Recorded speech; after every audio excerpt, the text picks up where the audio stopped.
Welcome to This Explainer. I am thrilled you're joining me today. I'm stepping in as a medical educator from the Westminster Multispecialty Clinic located right here in Dubai, Healthcare City. Today, we're focusing on something almost every professional faces but rarely talks about until it's far too late. I'm talking about wrist and hand pain from desk work. We're going to break down the mechanics of this silent issue, and we'll look at exactly how our team addresses it to get you back to working comfortably and pain-free. Okay, let's dive into this with a quote that perfectly captures what we see at the clinic literally every single day. It feels minor, it feels manageable, and so it gets managed, quietly, until the day it no longer responds. If you are a desk professional, I guarantee you probably recognize this exact mindset. You feel a little stiffness, you shake it out, and you kind of just ignore those early symptoms. You treat it as a normal part of the job, keeping it quiet, until your body simply refuses to let you ignore it anymore. So here's our agenda for this explainer. First, we'll start by examining the silent desk injury. Then, we'll take a look inside your wrist anatomy. From there, we'll outline 4 common desk work conditions, discuss when to take it seriously, detail how our clinic treats it, and finally, wrap up by giving you some practical steps for relief. Let's get right to it. Section 1. The silent desk injury and the invisible damage. In Dubai's incredibly fast-paced professional landscape, typing, clicking, and scrolling are just deeply embedded in our daily lives. We spend hours at our workstations, often without a second thought. The issue here is that the physical damage happening in your hands accumulates completely invisible. Because the task itself doesn't feel like heavy lifting, it rarely registers as a physical demand. But make no mistake, your hands are working incredibly hard. Thousands. That is the sheer volume of continuous finger extensions and flexions you're performing during a typical workday. Every keystroke, every mouse click, every scroll on your phone. When you realize the overwhelming volume of these repetitive micro-movements, you start to understand why that minor, end-of-day ache isn't just normal tiredness. It is actually a very significant signal from your body that the tissues are being overloaded. Moving to Section 2. Inside your wrist anatomy. A complex, tight space. To truly understand why your hand is so uniquely vulnerable to your keyboard and mouse, we have to look closely at its complex biomechanics. And this is exactly how our team at Westminster Multispecialty Clinic approaches the issue. We don't just treat the pain, we look at the intricate machinery under the skin. The really crucial point here is understanding the anatomy of this incredibly tight space. I mean, your wrist is a marvel of engineering, but wow, is it crowded. You've got 8 small carpal bones, extremely narrow tendon channels, plus ligaments, nerves, and blood vessels. All of these vital structures are tightly packed together. When you spend hours performing precise, repetitive movements, you're essentially forcing this delicate, tight space to endure prolonged, low-level tension. Over time, that repetitive loading naturally causes the tissues to become irritated and inflamed.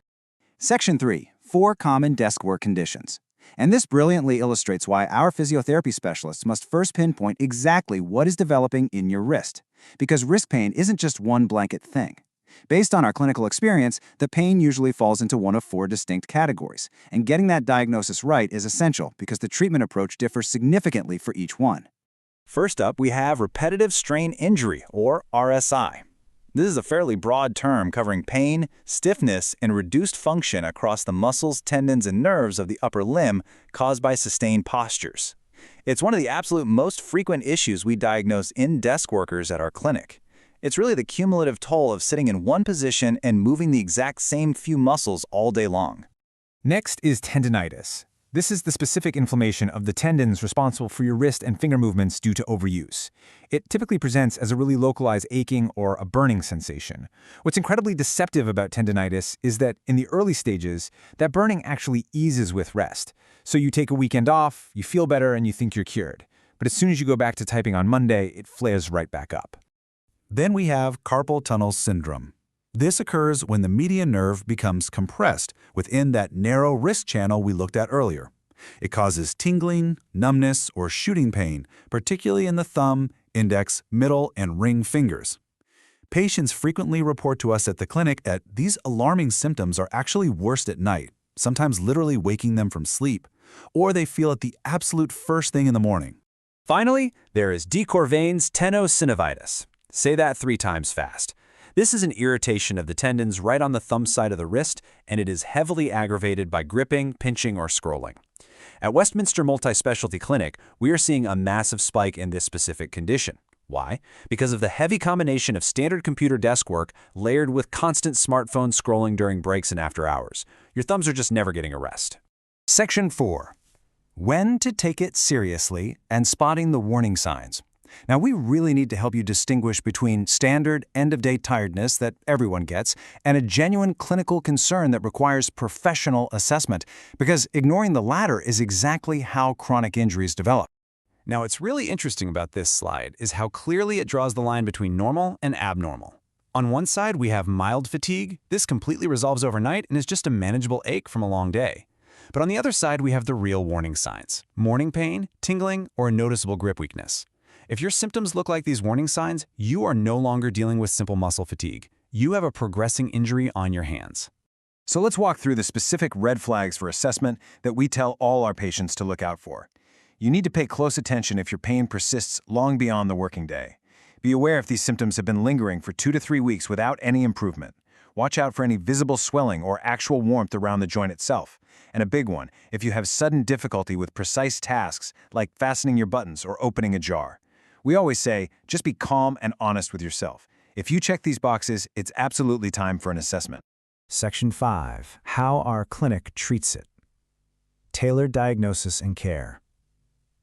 So if you are experiencing those red flags, what happens next? Let's keep this grounded in realistic clinical outcomes. At Westminster Multispecialty Clinic, we don't deal in hype or quick-fix gadgets.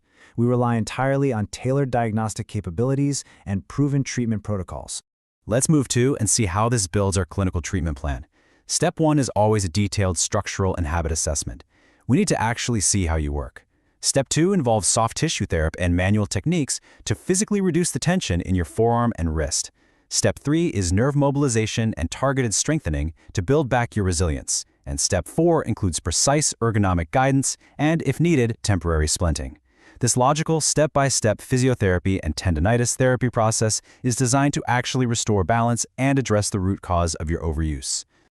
Section 6. Practical steps for relief. Micro-habit adjustments. While getting a professional assessment is vital for an established injury, we really want to empower you with immediate micro-habit adjustments that you can safely implement at your desk right now to prevent things from getting worse. Here are your key daily adjustments. First, keep your keyboard positioned so your wrists remain in a neutral, flat position. Second, please use a correctly sized mouse that fits your hand naturally so you aren't sustaining a tight death grip all day. Third, take just a 30-second stretching micro break every single hour. Just shake it out. Next, avoid resting your wrists on the hard edge of your desk. That literally compresses the carpal tunnel. And lastly, be mindful to limit thumb scrolling on your phone while your wrist is sharply bent. These small ergonomic tips work beautifully hand in hand with our physiotherapy treatments to provide you with lasting relief. We'll end on this provocative thought. Will you wait until the pain literally stops you from working? Wrist and hand pain from desk work rarely just resolves on its own once it progresses beyond those early stages. The highly repetitive nature of your job means the irritation just continues to accumulate day after day. Reaching out to our dedicated team at Westminster Multispecialty Clinic early on leads to the fastest and most complete recovery. We are here to help you work comfortably and protect your long-term health. Thank you so much for joining me for this explainer. Please take care of your hands, and I'll catch you next time.